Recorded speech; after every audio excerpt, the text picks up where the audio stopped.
Our next speaker, Mark Brown, A Second Chance. A Second Chance, Mark Brown.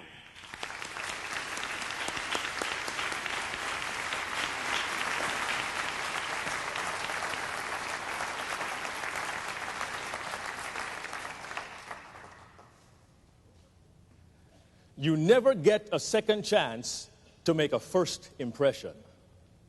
Mr. Toastmaster and friends, that phrase is fairly common.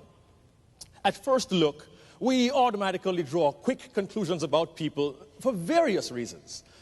It could be their appearance, other people's opinions, our own preconceived ideas, or just plain ignorance. We don't always give a second chance. Let me explain. Recently, my wife Andrea, our 3 children and I sat down to watch a very important film, Beauty and the Beast. Oh, you've seen it? Then you know that this is a film you can't watch just once. Your children won't let you. I've seen it 13 times since last Monday. Don't get me wrong. The movie is great for children. The music, the magic, the mystery. But the message is important for all of us. Picture this. The villain is the influential Gaston. He's tall, dark, handsome. I can relate to that. Gaston is in love with the beautiful Belle, but she spurns him and befriends the Beast. Well, in a fit of jealousy, Gaston uses his influence and turns the entire village against Belle and the Beast. Except for seeing his face once in a magic mirror, the villagers know nothing about the Beast. But Gaston, he fuels their fear of the unknown and whips them into a frenzy.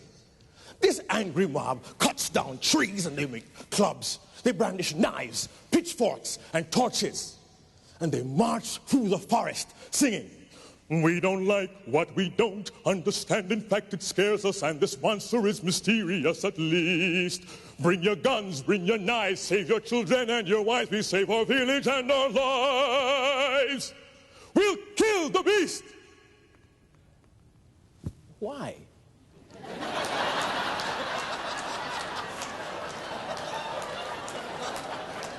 For years, the Beast had lived in isolation, but no one took the time to say, wait, what's he really like? Who is this Beast? Oh no, he wasn't given a second chance. And the irony is, the real Beast was in the hearts of the angry mob. He was a victim of the real Beast. Intolerance, indifference, and ignorance. Oh well, it's a movie, it's a fantasy, but intolerance, indifference, and ignorance are a reality. We've got to deal with it every single day. I'll give you an example. Pat Harper, a beautiful network news anchor, reported on the plight of the homeless in New York City a few years ago. To appreciate their circumstance, she dressed as they dressed. She walked as they walked. She lived as they lived for several days. She carried a concealed microphone, and a hidden camera crew followed her every move. It was Christmas time, a season of love, cheer, and goodwill. But here's what the camera saw. I'll never forget this. It was snowing, bitterly cold, and there she sat, huddled in a doorway, shivering, trying to fend off the bone-chilling winds. But hardly anyone noticed her. Those who did hurried by. Some looked right at her and yet right past her. Others looked right through her as they thought, homeless, useless, worthless. No one took a second look. To them, this beauty had a beastly appearance.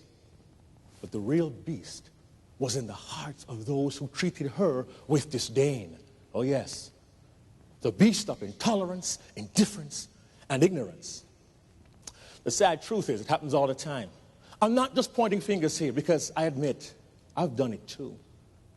But we don't always think about it until we come face to face with it. Perhaps you have been a victim of the beast. Think back. Do you remember the pain you felt when you faced intolerance just because you were different? Do you remember when you faced indifference? Because like Pat Harper and so many others, well, your situation, that's your problem. And do you remember when you faced ignorance like that of those villagers? Because someone felt as they did, oh, we don't like what we don't understand. In fact, it scares us. Do you remember how deeply it hurt? Perhaps you have participated in acts of intolerance, indifference, and ignorance. Are you guilty of feeding the beast? Is there someone out there, someone in your workplace, someone in your neighborhood, someone in your home who has heard your beast roar? Oh, my friends, do they not deserve a second chance? As the film Beauty and the Beast concludes, the beast dies, and in his place, because of Belle's love, aha, you guessed it, a handsome prince lives. You see, Belle gave him a second chance. Don't you just love it? My children did. It's a perfect fairy tale ending. But that story is a fantasy. Reality, as we know, is not so romantic. And the fantasy will never become reality unless we attack the beast, the real beast. Intolerance, indifference, and ignorance.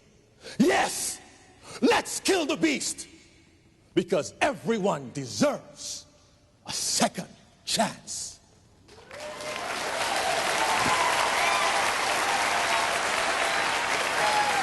Thank you.